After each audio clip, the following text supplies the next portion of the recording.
شاگ جیلا پیر پیرا شاگ جیلا پیر پیرا مرشد میرے غوث پاک مرشد میرے غوث پاک مرشد میرے غوث پاک شاگ جیلا پیر پیرا الحمدللہ رب العالمین والصلاة والسلام علی خاتم النبیین اما بعد فاعوذ باللہ من الشیطان الرجیم بسم اللہ الرحمن الرحیم الصلاة والسلام علیکہ یا رسول اللہ وعلی آلکہ واصحابکہ یا حبیب اللہ الصلاة والسلام علیکہ یا نبی اللہ وعلی آلکہ واصحابکہ یا نور اللہ۔ حضرت سیدنا عبدالعزیز دباغ رحمۃ اللہ تعالی علیہ فرماتے ہیں اس میں کوئی شبہ نہیں کہ خاتم النبیین صلی اللہ تعالی علیہ وآلہ وسلم پر درود پاک پڑھنا تمام اعمال سے افضل ہے۔ یہ ان ملائکہ کا ذکر ہے جو اطراف جنت میں رہتے ہیں، اور جب وہ نبی کریم صلی اللہ تعالی علیہ وآلہ وسلم کی ذات گرامی پر درود پڑھتے ہیں تو اس کی برکت سے جنت کشادہ ہو جاتی ہے۔ جائے نہ جب تک غلام خود ہے سب پر حرام، ملک تو ہے آپ کا تم پہ کروڑوں درود، صلو علی الحبیب صلی اللہ علیہ محمد صلی اللہ علیہ وآلہ وسلم۔ مدنی چینل کے ناظرین، پروگرام میں آپ کو خوش آمدید کہتے ہیں۔ اس پروگرام میں ہم حضور غوث پاک رحمۃ اللہ تعالی علیہ کی سیرت کے مختلف پہلوؤں پر سنتے ہیں۔ تو آج کے ہمارے سلسلے کا عنوان ہے حضور غوث اعظم بحیثیت ناصح۔ ناصح یعنی نصیحت کرنے والا۔ پیران پیر روشن ضمیر قطب ربانی محبوب سبحانی حضرت شیخ ابو محمد سید عبدالقادر جیلانی رحمۃ اللہ تعالی علیہ نے اپنی زندگی کے 40 سال مخلوق خدا میں وعظ و نصیحت کے مدنی پھول لٹائے۔ آپ رحمۃ اللہ تعالی علیہ چونکہ خود بھی علم و عمل کے پیکر تھے اور لوگوں کو بھی باعمل دیکھنا چاہتے تھے، اسی لیے لوگوں کو علم و عمل کی نصیحتیں فرماتے رہتے۔ آپ رحمۃ اللہ تعالی علیہ کی نصیحتوں میں خوف خدا کا بیان ہوتا تو کبھی رحمت الہی کی بشارتیں۔ الغرض آپ رحمۃ اللہ تعالی علیہ کا کلام حاضرین کی حالت اور وقت کے تقاضے کے مطابق ہوتا تھا۔ تو آئیے غوث اعظم رحمۃ اللہ تعالی علیہ کی نصیحتوں کے مدنی پھول سنتے ہیں اور یہ نیت کرتے ہیں کہ ان پر عمل بھی کریں گے تاکہ ہماری دنیا و آخرت بھی سنور جائے۔ مدنی چینل کے ناظرین، شیخ عبدالقادر جیلانی حضور غوث اعظم رحمۃ اللہ تعالی علیہ فرماتے ہیں خود عمل کیے بغیر دوسروں کو نصیحت کرنا کچھ اہمیت نہیں رکھتا۔ مزید فرماتے ہیں کہ خود عمل نہ کر کے دوسروں کو نصیحت کرنا ایسا ہی ہے جیسے بغیر دروازے کا گھر ہو اور اس میں ضروریات خانہ داری بھی نہ ہو، اور ایسا خزانہ ہے کہ جس میں سے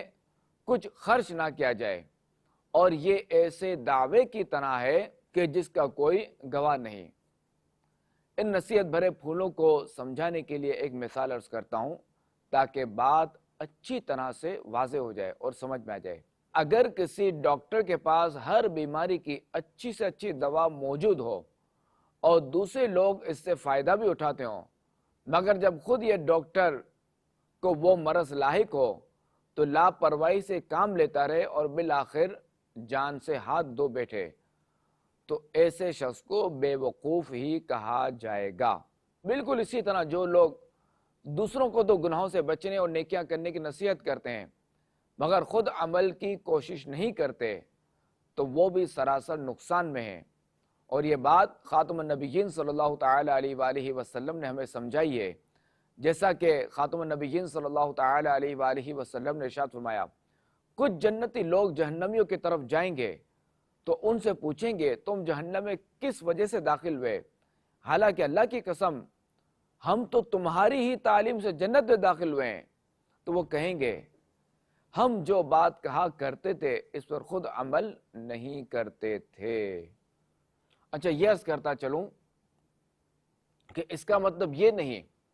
کہ بندہ جو ہے وہ جو نصیحت کر رہا ہے اس کو بالکل ہی فائدہ نہ ہوگا، اس کو ظاہر اس کا تو ثواب ملے گا نیکی کی دعوت دینے کا، مگر اسے چاہیے کہ یہ جو نصیحت کر رہا ہے نا خود بھی اس پر عمل کرنے کی نیت کرے بلکہ عمل کرے۔ انشاءاللہ الکریم یہ نیت کرے گا، اللہ تعالیٰ سے دعا کرے گا تو اللہ تعالیٰ اس کے لیے آسانی فرما دے گا۔ تو خیر ہونا تو یہی چاہیے کہ بندہ اگر اپنی زبان میں تاثیر چاہتا ہے کہ اس کی نصیحت پر لوگ عمل کریں تو اسے چاہیے کہ خود بھی اس پر عمل کریں. اور اولیاء کرام کا، علماء کرام کا یہی طریقہ رہا ہے کہ جب بھی وہ کوئی مسئلہ بتاتے ہیں، کوئی معاملہ ہوتا ہے، تو وہ پہلے وہ خود اس پر عمل کرتے ہیں، پہلے وہ خود وہ چیز شروع کرتے ہیں اور پھر جو ہے وہ دوسروں کو اس کی دعوت دیتے ہیں. اور ہاں، گناہوں سے بچنا وہ تو ذرا لازم ہے. اب اگر کوئی شخص معاذ اللہ خود گناہ میں ملوث ہے، خود گناہ کر رہا ہے، اب یہ سوچے کہ میں جو ہے وہ کسی اور کو گناہ سے نہ روکوں، تو یہ اس طرح نہیں ہو سکتا. اب اگر اگرچہ کہ خود یہ اسی گناہ میں ملوث ہے اور دوسرے کو بھی یہی گناہ کرتا ہوا دیکھ رہا ہے اور اس کا ظن غالب ہے کہ وہ شخص جو گناہ کر رہا ہے، اگر میں اس کو روکوں گا، اس کو میں منع کروں گا، اس کو سمجھاؤں گا تو وہ یہ گناہ کرنا چھوڑ دے گا، تو اب تو اس پر واجب ہے کہ یہ اس کو اس گناہ کے بارے میں بتائے اور اس کو نصیحت کرے. تو بعض اوقات نصیحت واجب بھی ہوتی ہے اور بعض اوقات جو مستحب بھی ہوتی ہے. اللہ کریم ہمیں ایسا نصیحت کرنے والا بنائے کہ ہم خود بھی اپنی نصیحت پر عمل کریں. عمل کا ہو جذبہ عطا یا الہی، گناہوں سے مجھ کو بچا یا الہی. آمین بجاہ خاتم النبیین صلی اللہ علیہ وآلہ وسلم. صلو علی الحبیب صلی اللہ علی محمد صلی اللہ علیہ وآلہ وسلم. مدنی چینل کے ناظرین، یاد رہے کہ نفس و شیطان انسان کے حقیقی دشمن ہے، اور ان میں سے نفس تو شیطان سے بھی زیادہ خطرناک ہے، کیونکہ اسی نے شیطان کے ایمان کو برباد کر کے اسے ابدی لعنتوں کا مستحق ٹھہرایا. نفس پر قابو نہ پا سکنے کی ایک وجہ اس کی پہچان نہ ہونا بھی ہے کہ نفس اپنے جال میں کس طرح پھنساتا ہے، اپنی چالیں کس طرح آزماتا ہے. اس کی معلومات نہ ہونے کی وجہ سے بھی بندہ نفس کی شرارتوں کا شکار ہو جاتا ہے، اور نفس کی چالوں اور اس کے مکر و فریب کو پہچاننے کے لیے اللہ کے محبوب اور نیک بندوں کی صحبت اختیار کی جائے. حضور شیخ عبد القادر جیلانی رحمۃ اللہ تعالی علیہ اسی بات کی طرف نشاندہی کرتے ہوئے 3 نصیحت بھرے اقوال ارشاد فرماتے ہیں من اکثر من مخالطۃ العارفین باللہ عرف نفسہ، یعنی جو شخص اللہ کریم کی معرفت رکھنے والے بندوں یعنی اولیاء کرام کی صحبت میں رہتا ہے تو وہ اپنے نفس کو پہچان لیتا ہے. مزید فرماتے ہیں بے شک اولیاء اللہ کی صفات میں سے یہ بھی ہے کہ جب وہ کسی شخص کی طرف نظر کریں اور اس کے دل پر توجہ کر دیں تو اس کے ایمان، یقین اور ثابت قدمی میں مزید اضافہ ہو جاتا ہے.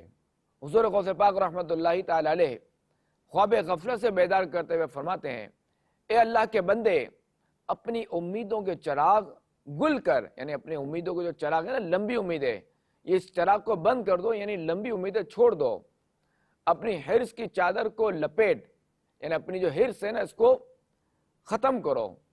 اور رخصت ہونے والے کسی نماز پڑھا کر، یعنی ہر نماز کو اپنی زندگی کی آخری نماز سمجھ کر پڑھا کر. یاد رکھ، مومن کے لیے یہ مناسب نہیں ہے کہ وہ اس حال میں سوئے کہ اس کی تحریر شدہ وصیت اس کے سرہانے نہ رکھی ہو.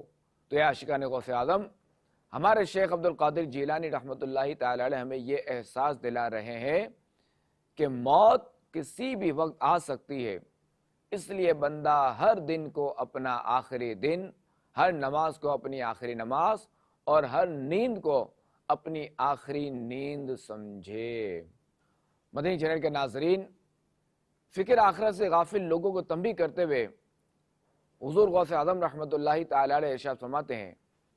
اے بندے، تیرا کھانا پینا، اہل و عیال میں رہنا سہنا اور اپنے دوست احباب سے ملنا ملانا ایک رخصت ہونے والے شخص کی طرح ہونا چاہیے، اس لیے کہ وہ شخص کے جس کی زندگی کی ڈور اور تمام اختیارات دوسرے کے قبضے میں ہوں، اس کو اسی طرح دنیا میں رہنا چاہیے. مزید فرماتے ہیں اے نادان انسان، ذرا غور کر، جب اس فنا ہونے والی دنیا کا حصول بغیر محنت و مشقت کے ممکن نہیں ہے، یعنی دنیا کی فانی نعمتوں کے لیے محنت کرنی پڑتی ہے، تو وہ چیز جو اللہ کے پاس ہے اور ہمیشہ رہنے والی ہے، اس کا بغیر ریاضت و محنت کے ملنا کس طرح ممکن ہے. کسی شاعر نے کیا خوب کہا ہے، دلا غافل نہ ہو یکدم یہ دنیا، چھوڑ جانا ہے، بغیچے چھوڑ کر خالی زمیں اندر سمانا ہے، تو اپنی موت کو مت بھول کر سامان چلنے کا، زمیں کی خاک پر سونا ہے، اینٹوں کا سرہانا ہے۔ مدنی چینل کے ناظرین، حضرت سیدنا شیخ عبدالقادر جیلانی رحمۃ اللہ تعالی علیہ فرماتے ہیں، اے اللہ کے بندے، تو اللہ سے بے خوف نہ ہو بلکہ خوف کو لازم پکڑ لے۔ اگر اللہ جنت اور جہنم کو پیدا نہ فرماتا تب بھی اس کی ذات اس بات کی مستحق تھی کہ اس سے خوف کیا جائے اور اسی سے امید رکھی جائے۔ اچھا، خوف خدا سے مراد صرف یہ نہیں کہ قبر، حشر اور حساب و میزان وغیرہ کے حالات سن یا پڑھ کر محض چند آہیں بھر لی جائیں، یا اپنے سر کو چند مرتبہ ادھر ادھر پھیر لیا جائے، یا کف افسوس مل کر آنکھوں سے چند آنسو بہا لیے جائیں، بلکہ اس کے ساتھ ساتھ خوف خدا کے عملی تقاضوں کو پورا کرتے ہوئے گناہوں کو چھوڑ دینا اور اطاعت الہی میں مشغول ہو جانا بھی ہے، اور اخروی نجات کے لیے یہ دونوں باتیں بے حد ضروری ہیں۔ مدنی چینل کے ناظرین، حضور غوث پاک رحمۃ اللہ تعالی علیہ نے جو نصیحتیں ارشاد فرمائی، ان میں سے ایک مہکتا مدنی پھول یہ ہے کہ اے اللہ کے بندو، اس کی ذات کے طالب بن کر اس کی اطاعت کرو، اس کے احکامات کو بجا لانے، اس کی ممنوعات سے باز رہنے اور اس کی قضاء و قدر پر صبر کرنے میں اس کی اطاعت ہے۔ تم اس کی بارگاہ میں توبہ کرو اور اس کے سامنے خوب عاجزی اور گریہ و زاری کرو، اور جب تم صدق دل سے توبہ کرو گے اور اعمال صالحہ پر ہمیشگی اختیار کرو گے تو اللہ کریم تمہیں نفع عطا فرمائے گا۔